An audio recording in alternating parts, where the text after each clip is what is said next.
When my mom was in 5th grade, she went to a grade school only a few blocks from her house. She would usually walk to and from school with her childhood friend and neighbor, Pam. As young, naive children, they were in their own little worlds and didn't really understand the disturbing events that were about to take place. One day, on their walk back home from school, they were walking through the park they passed every single day and stumbled across a note. The note described explicit and disturbing sexual scenes. My mom never shared the details with me, though. She did, however, have a look of complete and utter shock recalling the note. Back then, she didn't think anything of it, so she just laughed it off with her friend. Like most little girls, they found the topic of sex to be ridiculous and icky. The memory of this note faded pretty quickly in their minds, but it wasn't long before they found another one on their usual path home. It was similar to the last one, describing sexual details that little girls should never be exposed to. At this point, my mother decided it was time to tell my grandma about what she had found with her friend. Times were different back then, though, and even though my grandma was bothered that her daughter had been exposed to these inappropriate notes, she wasn't very worried about it. Notes continued popping up. My mom and Pam eventually figured that there was no way this could be an accident, and that they must be taking the same path as someone's lover who these notes were surely intended for. Still, feeling uneasy and not wanting to come across any more notes, they decided to take a different way home instead. They chose a route that followed completely different streets and didn't go anywhere near that park anymore. Despite this complete change in their routine, they began finding the notes again on their new way home. They were disgusted by the things they would read and started to get a bit scared, but would still read the ones they came across out of curiosity. Eventually, after reading dozens of notes from this mysterious stranger over the course of about 2 years, they found one that started off quite differently than the rest. There's a man in a van who would like to pick up the redhead and her friend.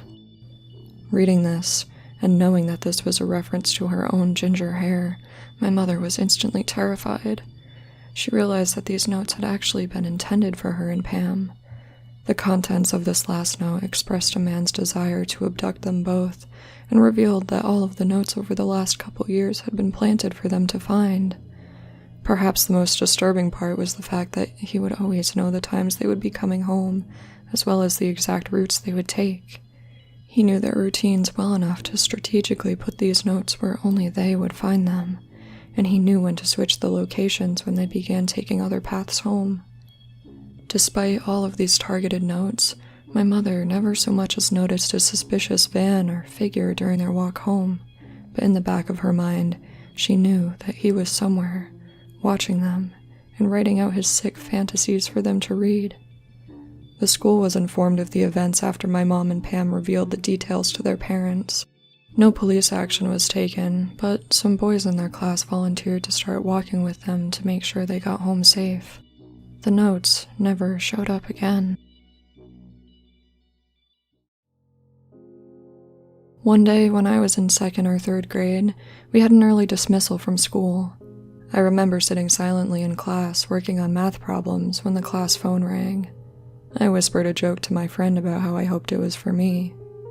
We all watched carefully as the teacher answered the phone, knowing that most of the time this meant someone was getting called to leave class. When the teacher's eyes met with mine, I suddenly got a bit worried.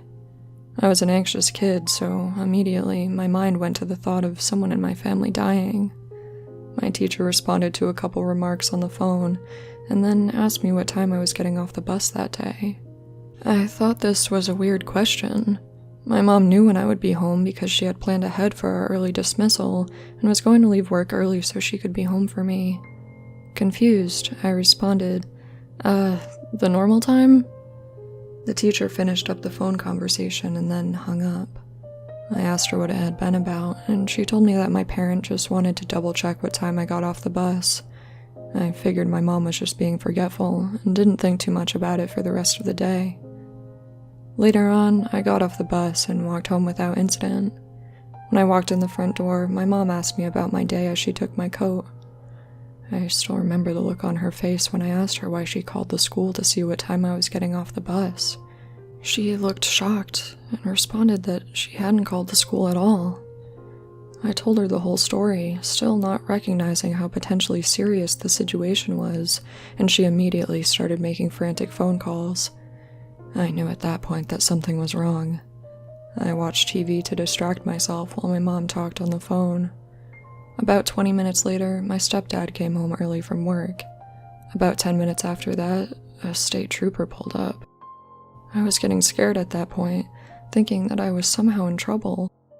The state trooper asked me a few questions about whether anyone had tried to talk to me on my walk home, or if I had noticed any unfamiliar cars parked at the bus stop, or if anyone had offered me a ride.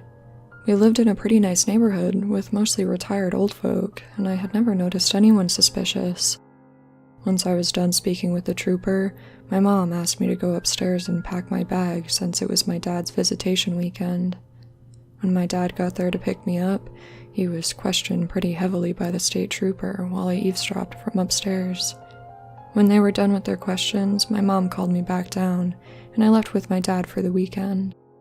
He ended up teaching me some basic self-defense techniques over the next couple days, which I thought was pretty cool. I never heard anything else about what had happened that day throughout my childhood, and eventually forgot about it. Fast forward to today. I had been listening to some scary stalker story narrations from Lazy Masquerade on YouTube when I suddenly remembered this incident from when I was young. I asked my mom about it, and she finally told me the details, which chilled me to my core. She told me that someone had called the school posing as my dad. This man knew the full names of everyone in my family, and he was saying that my mother wanted him to pick me up from the bus stop because she wasn't going to be able to leave work early. I guess he was convincing enough because the school never even bothered to call my mother. I think the only thing that saved me from being abducted was the fact that I had simply told the teacher I was getting off the bus at the normal time, which was around 3:15 in the afternoon. Because of the early release, I had actually gotten off the bus around 1:45. We never did find out who the caller was, but my mom theorizes that it was an abusive ex-boyfriend of hers.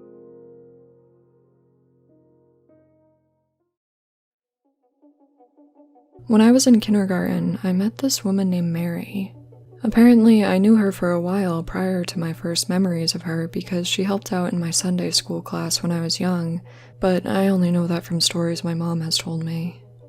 The first time I actually remember Mary was when I was walking through the hall of our church. I knew most of the adults there and always felt safe, but I was a little uneasy when I saw an unfamiliar woman stick her head out of a supply closet and start talking to me. She asked me to come over, giving me a spiel about how I was a good kid so I should help her out, which felt like it was straight out of every stranger danger lesson I had ever been given. She knew my name without me saying it, and since I was only 5 or 6 years old, I couldn't decide if I should be wary of her or not. Looking back now, a strange lady seemingly hiding in a closet and asking me to come help her with something is definitely concerning, but it was church, and church was supposed to be safe.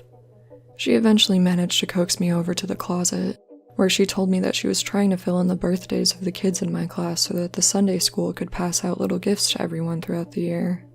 For some reason, she assumed that I would know everyone's birthday, and when I told her I didn't, she settled for just asking me when mine was. I got a bit cagey because I knew better than to give out information about myself to people I didn't know, and I remembered that this was one of the specific things my mother had told me not to divulge to strangers. The woman claimed to already know that my birthday was in April, but that was wrong. In fact, it was about 6 months off. I told her that she was wrong, but didn't feel right about telling her the actual date, partially because I was suspicious that April was just a guess, and that her story about the gifts was just some kind of ploy. When I wouldn't tell her my real birthday, she called me a liar and threatened to tell my teachers that I was lying to her.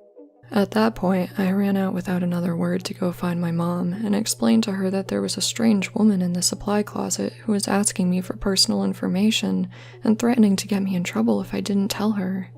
She immediately stomped over to confront the weirdo, only to realize that they already knew each other. The woman, Mary, was someone who was always helping out around the church, and basically everyone knew who she was. Mary laughed off my claims and assured my mom that I was exaggerating, that of course she would never threaten a child. My mother believed her and told her my real birthday, walking away from the conversation assuming that I was just being paranoid and overreacting. Soon after, I had another incident with this woman, but didn't realize at the time that it was the same person. It was similar to before, but luckily this time it wasn't in a closet.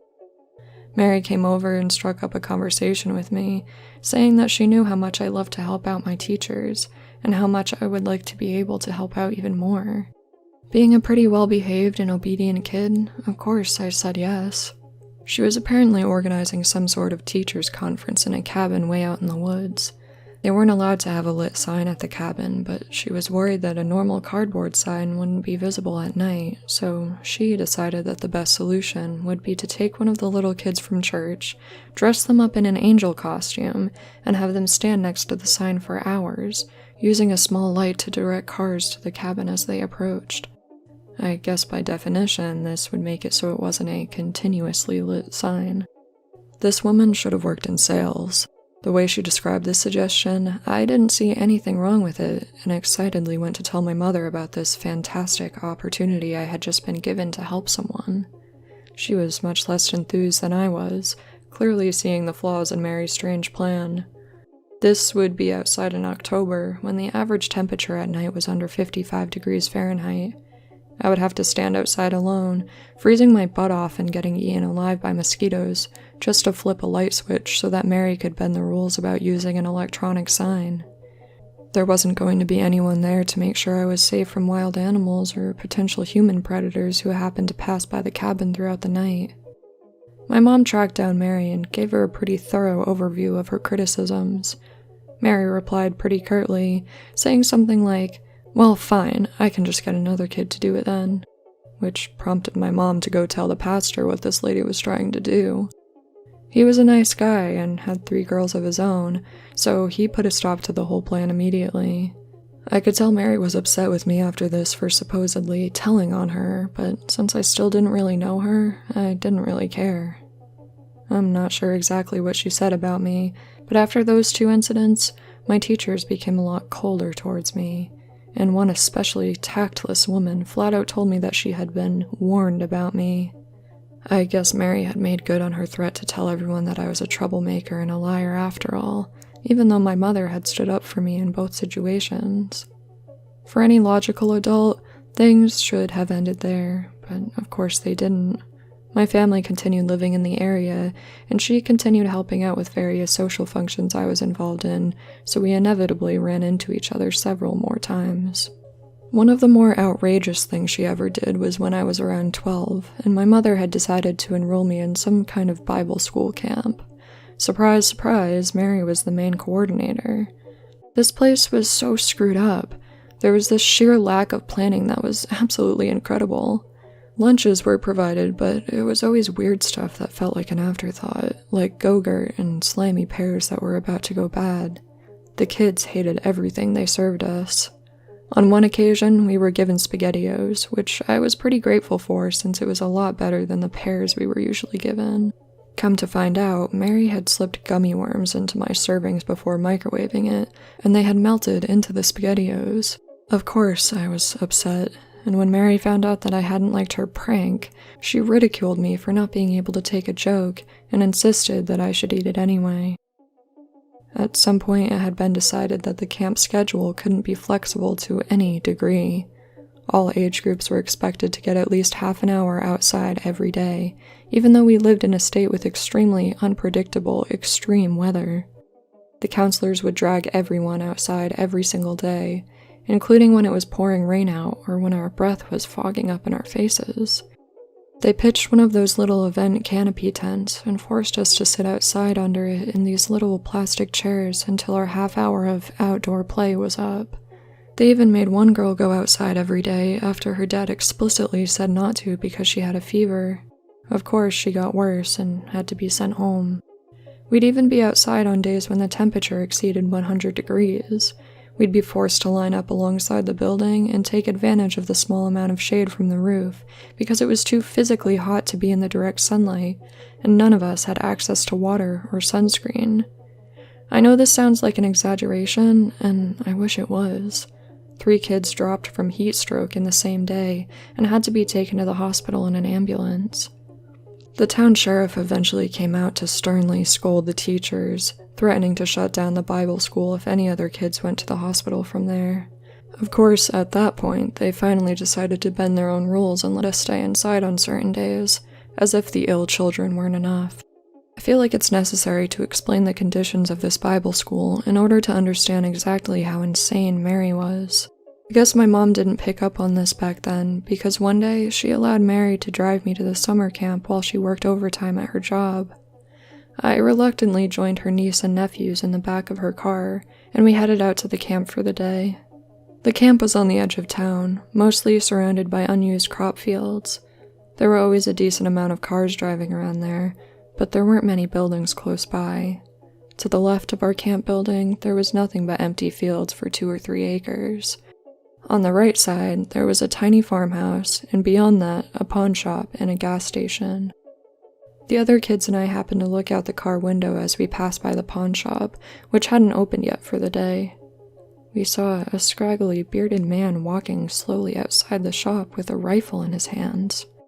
He definitely didn't look like a potential customer trying to sell an old gun, but instead looked like a potential intruder, or possibly the owner of the shop looking for someone suspicious outside.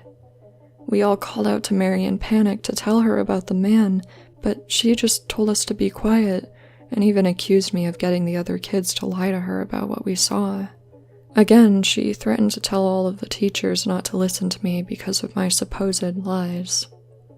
Even though the camp kept a rigid schedule, that day, my class was sent outside immediately in the morning instead of in the afternoon. All the doors to the building were locked from the inside, and we weren't even allowed to go back in to use the bathroom. I spent the next hour fearing for my life, because I knew that if the man had in fact robbed that pawn shop, there would be nowhere for him to go for cover besides our school building. I begged Mary to let me call my mom, but she refused to let me go anywhere near the phone for the entire day, saying that my mom had better things to do than be bothered with my stories.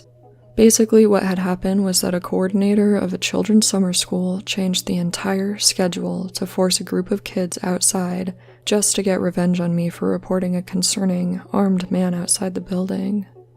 Mary used me as a scapegoat for her instability and anger for years, constantly finding excuses to get the adults in my life to distrust me.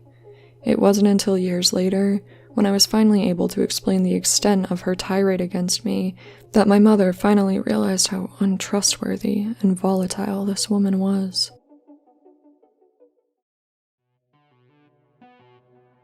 I'm not going to lie, I basically only went to college to smoke weed and go to parties. I fully intended to do just enough to get by academically while partying as much as possible. I only applied to a few schools and was only accepted to one, a small college in the mountains of New Hampshire. There were only about 3,500 total undergrads, and I went there not knowing anyone.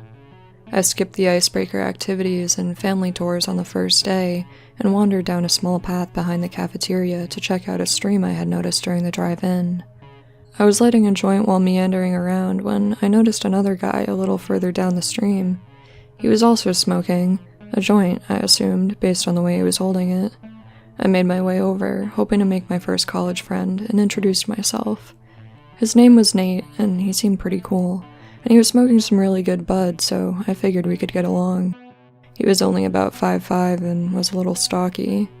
I remember noticing that he had a really weird laugh, kind of nervous sounding, and that whenever he laughed, he would look off to the side and glance back at me from his peripherals.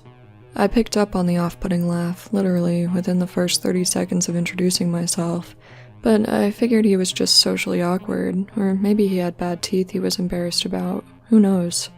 I was raised not to judge people, and otherwise he seemed pretty normal. We started hanging out pretty frequently after that, playing video games and drinking or smoking, but the other people in my dorm didn't seem to take to him. It's not that I felt a particularly strong bond with him. It was a very superficial friendship built around drugs and debauchery, but I definitely got the sense that my other friends weren't comfortable around him at all.